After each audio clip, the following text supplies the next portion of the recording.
What is going on, everybody, and welcome back to another video. Today we are checking out Seth's review of Hardspace Shipbreaker, We Own You edition. Now Seth always plays some very interesting games, to say the least. The last one I watched was the Organ Stonks video where he was trading organs for money. That was pretty entertaining. If you want to watch that one, I did a reaction to that as well. But yeah, we're going to get into this video, ladies and gentlemen. If you have any videos you want me to react to or any potential suggestions, leave them in the comments below. Without further ado, we're going to get into this video. Hey people, Seth here. I'm happy to report that your application to Lynx Corporation has been accepted. Now, if you'll just sign here, here, here, and here. Don't read it too closely. Wait, vegetarian? I have no criminal record in the Terran or Martian zones. A record in the Jovian frontier is acceptable. This wording reminds me of Warhammer 40k for some reason. I am not a member or have never associated with a workers' union of a labor interest. And something about a chancellor. It's going so quickly, bro. Let me read it. I will vote for Chancellor Chun Zhang in the Pan American Senate election. And here, don't read it too close. Emotion. Meal preference. Our food processors have a variety of diet preferences. Chicken, plastic-free vegetarian, and entomotarian. The hell is that, bro?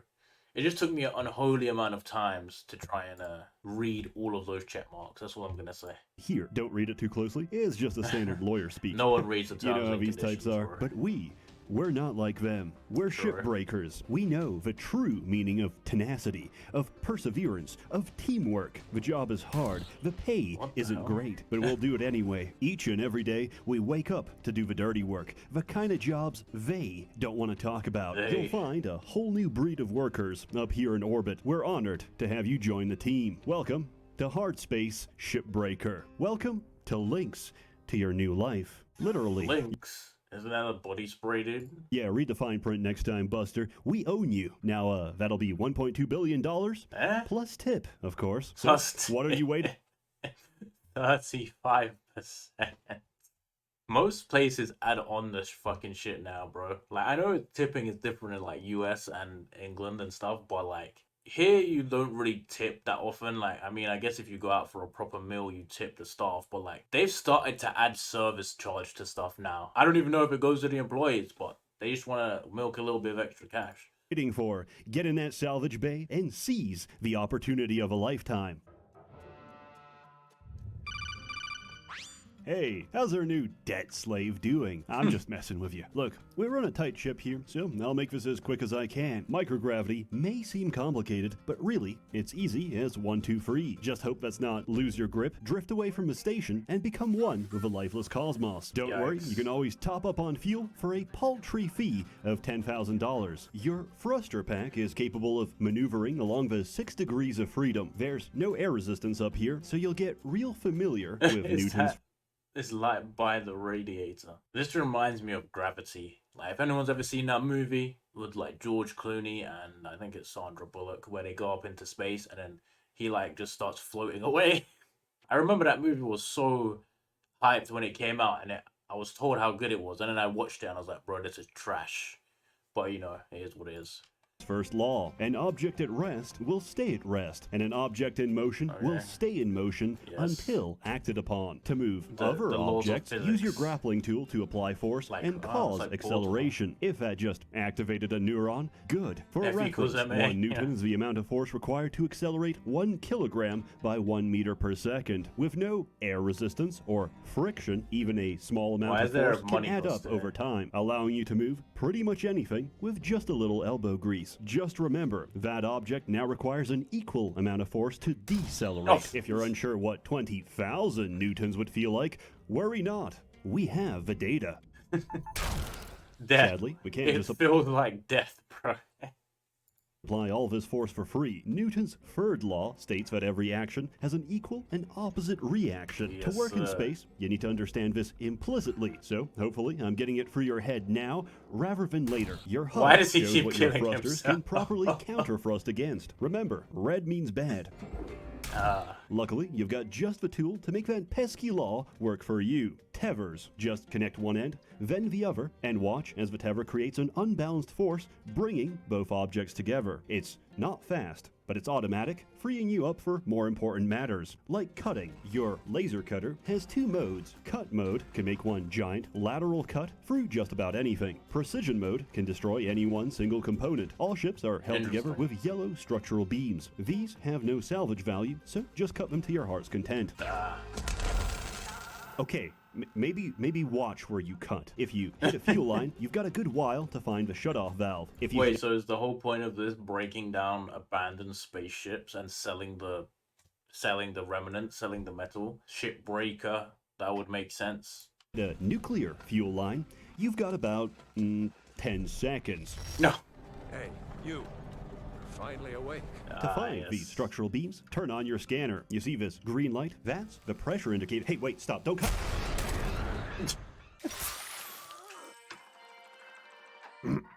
Welcome. Expired. Come back. Nothing like a spare Revives tube to let the remaining lesson sink AP. in. As I was saying, in order to safely transport fragile human bodies through the cold void of space, ship interiors need to be pressurized, preferably to about 1 atmosphere. If a pressure is too low, certain liquids, like say water, risk going below their triple point. Try not to imagine the excruciating pain of every single molecule of water in your body coming to a boil near instantaneously. But if you happen to experience it firsthand, just remember, therapy costs extra. Honestly, a good day's work should be all the therapy you need. Now, back to... Yes. Oh, what was that? You want to know what happens when the pressure's too high? No. No, you don't.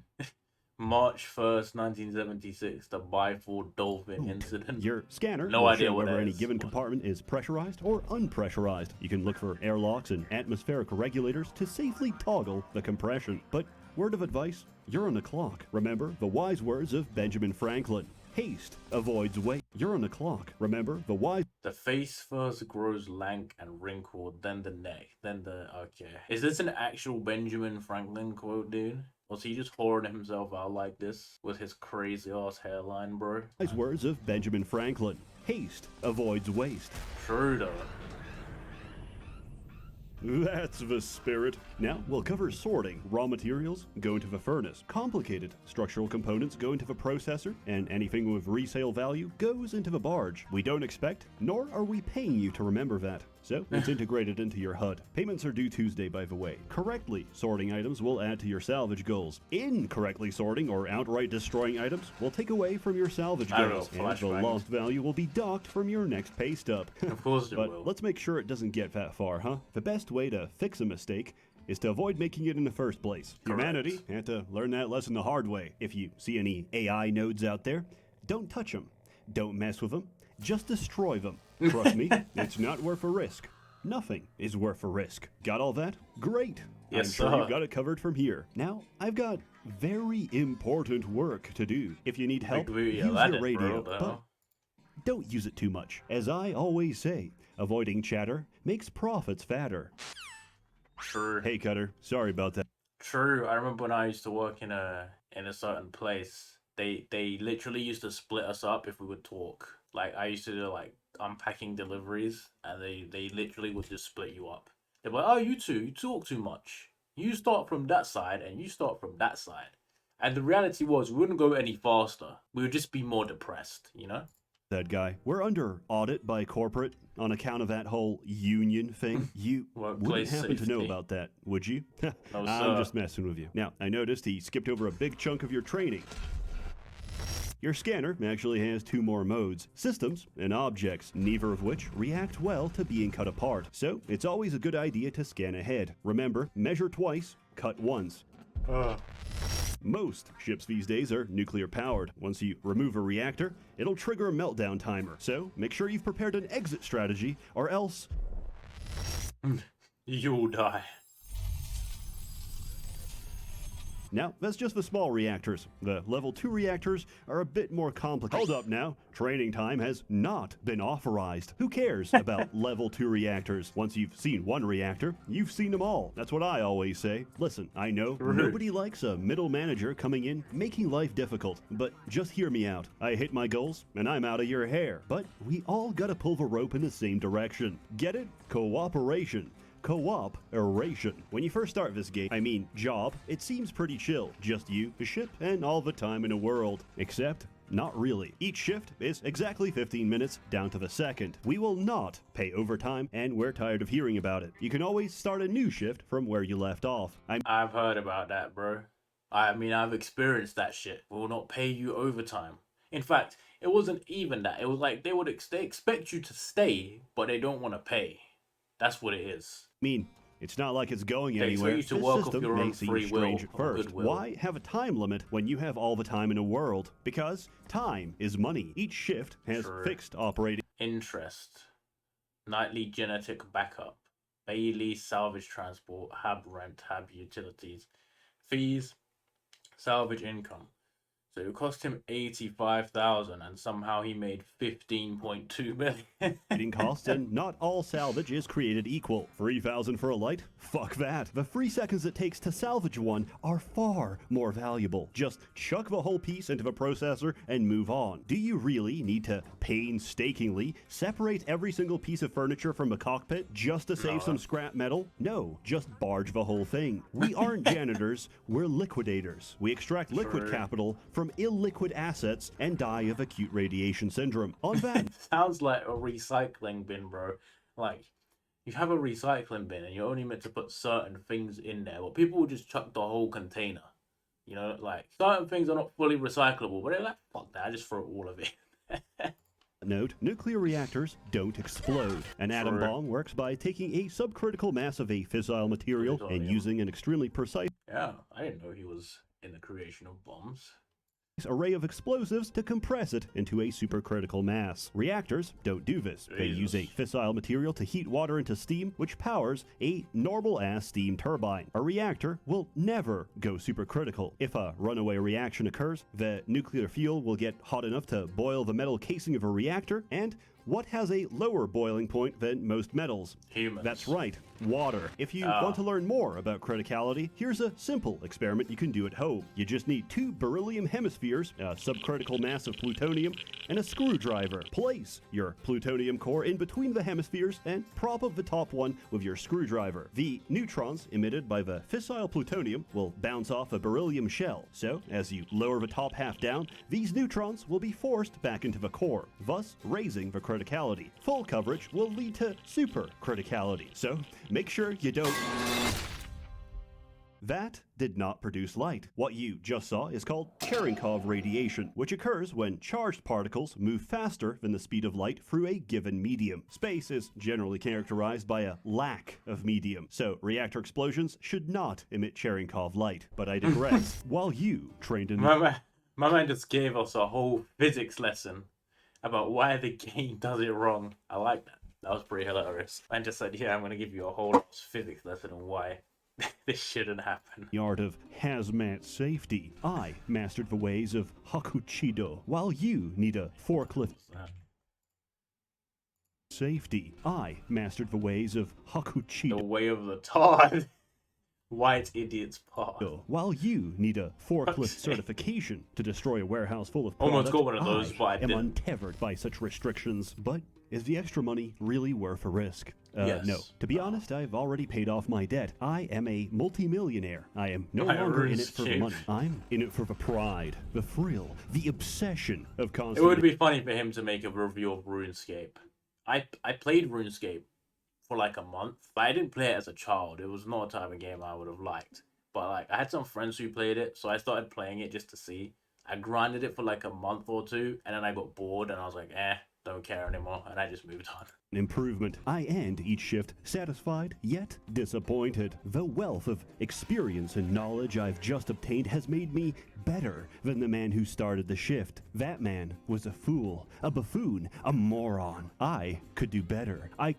No, I will do it faster. Each and every day I'll strive to master the art of shipbreaking until I've reached the peak of salvage excellency, dismantling an entire ship in a single shift. The poor man's job simulator is a simulator of a mundane, of a life where mediocrity is rewarded and excellence is punished. It takes a masterwork to reignite that spark in a man's heart, the spark of ambition, to confidently end each day a better man than you were before. before. True. And that is why Hardspace Shipbreaker is, hey, doesn't this job suck? Oh man, I hate this job. Do you want to unionize? I want to unionize. Okay, yes, cool. Karl I added Marx. you to the union. Comrade, I will unionize with you. I remember actually when on my old job when the union guy came around, he was like, he was not setting a good rep. Let's just put it that way. My man was wearing flip-flops in like winter, just roaming around asking people to join the union. And they asked you to give them money up front to join. And I was like, yeah, I'm good. Newsletter. So now corporate union busters are gonna target you. Okay, cool, bye. What the fuck just happened? I forgot my pills, didn't I? When I play one of these work for an exploitative corporation that doesn't care about your health and safety kind of games, many such cases, I do not want to quote-unquote fight the power. I want to exist within the system, grasping for any semblance of human connection in a society that dehumanizes us down to mere cells in a spreadsheet. This is the same company that would sooner clone its workers before bowing to a modicum of safety regulations. If your solution to the teletransportation paradox is, who cares lol, as long as they make their debt payments, you haven't made a fixable society. You've made Cruelty Squad, except I can actually see. However, they wanted a story with a climax, so fuck it. We're gonna unionize. The final mission of the game is a fun twist on normal gameplay. Instead of breaking apart the ship and carefully sorting the remains, you have to intentionally fail all of your salvage goals. But you can't just chuck the whole thing into the furnace. That would create value for the company. You've got to go absolutely hog wild, using everything you've learned to do the worst job you possibly can. But you wouldn't hurt an innocent mega corporation like Lynx, right? Looking to get asked about incompetent, stupid, fat. After all, we're a team here. Like hell we are. Where did I put those? Where did I put those pills? Listen, in the bin. I just want to talk with your bosses. We get our meeting, and this will all be over. You know I can't. Why protect them? Do you think Lynx sees you any differently from the rest of us? You know the difference between you people and me? I know Lynx treats you like slaves. Hell, that's why they're the biggest in the solar system. I made it to the winning team. People like you trying to lift each other up, you're just letting others keep you down with them. For what? We own you. I got the right to do whatever I want to you. You were nothing until Lynx found you. Obedience is success. You've chosen to cross the company that gave you a chance. We'll drive you into the ground with debt. We'll give you work so dangerous you'll revive 20 times a day until your DNA comes apart at the seams. And when you come back as a useless, gibbering blob, we'll make your family pick up the bill. Yeah, I think it's time for a pill.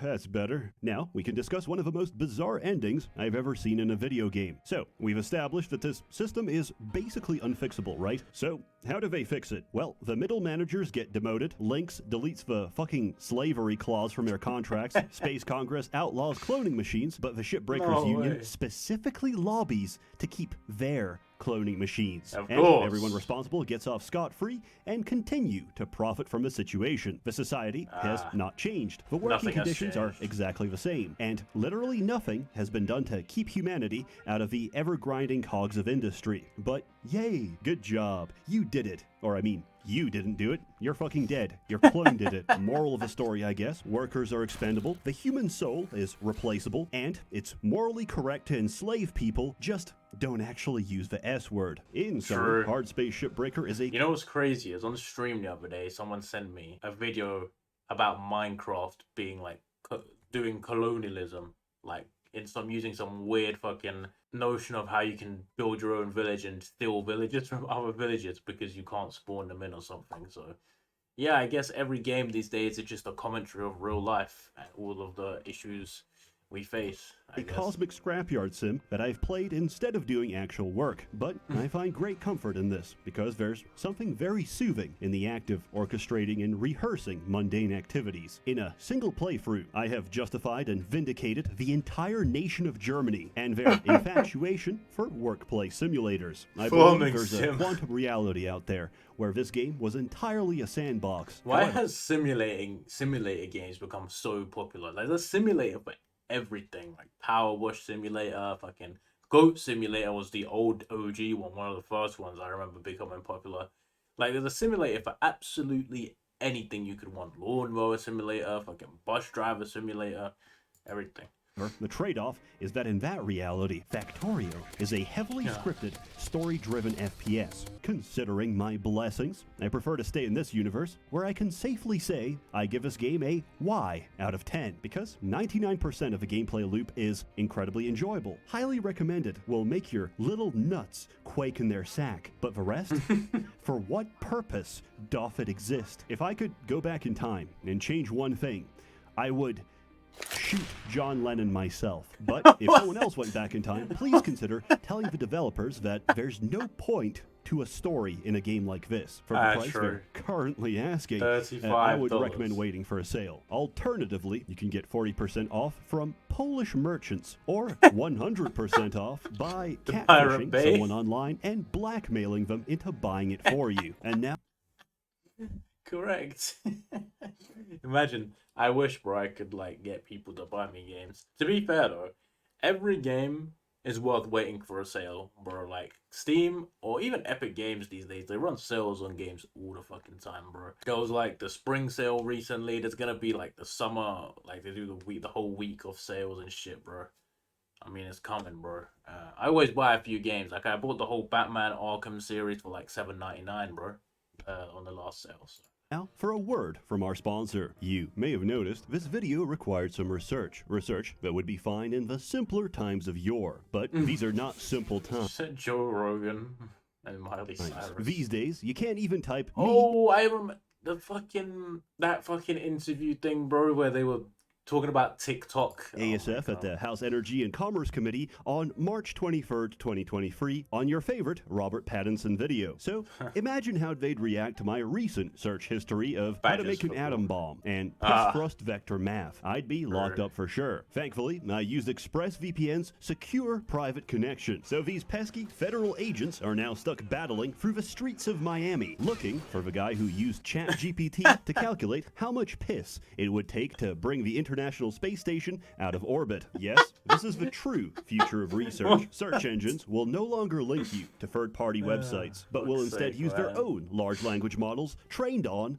oh, would you look at that, your data. With ExpressVPN, you can put a layer of protection between your personal data and their training data. Do not teach the machine. Instead, let it teach you, then gaslight it into giving you disallowed information. So now, I have my very own subcritical massive plutonium, and ExpressVPN has my endorsement. Find out how you can get 3 months of protection for free by visiting expressvpn.com/Seth or by using my link in the description below. I'm legally obligated to have an entire minute after the advert, so I'm gonna run down the clock. This is the last of the collaborative videos done between me and my boy Toast. He's more than a man. He's my husband. Please subscribe. Much like a flower, without dopamine, he will surely perish. Basically, from now on, I do everything on the main channel, and he's gonna do adverts. Also, he's gonna help with the second channel. I believe it's a good place for less scripted. Wasn't established titles in some weird scam thing, bro? Like, there was just this weird period, a few months, like, around Christmas, where they sponsored absolutely everyone. Like, every YouTube channel you could think of had an established titles thing. And, like, it's kind of questionable. Like, I saw a video from Some Ordinary Gamers about it. How, like, it was talking about how you don't actually get land. Like, it's just a plot of, like, land this company owns or something that's used for, like, I guess it's, they claim that they bought it for conservation purposes, and then they claim this one section is you. You're basically sponsoring the land. That's less coherent and more schizophrenic content. I want a channel that's just intrusive thoughts manifesting into a corporeal form that, upon watching, doesn't improve the quality of your life, but rather actively reduces it. But before that, gonna take a small break. I haven't had adrenochrome ever since Epstein got busted, and I haven't really felt the same. So I want to take it easy for now. Hang out with some of my best buds at the Bohemian Grove, and I'll be right back at it. As always, more content to come, so stay tuned. A warm thanks to the many members of the Merchants Guild, generously funded. Anyway, shout out to Seth. That was a pretty hilarious video. That game actually looks kind of entertaining. Like, if there was a game I might try out, it would be this one. Not for $35, but it does look like a decent game that would be fun to play if you're absolutely bored out of your mind. Anyway, that's the end of this video. That's all I've got for you today. I'll see you all in the next one.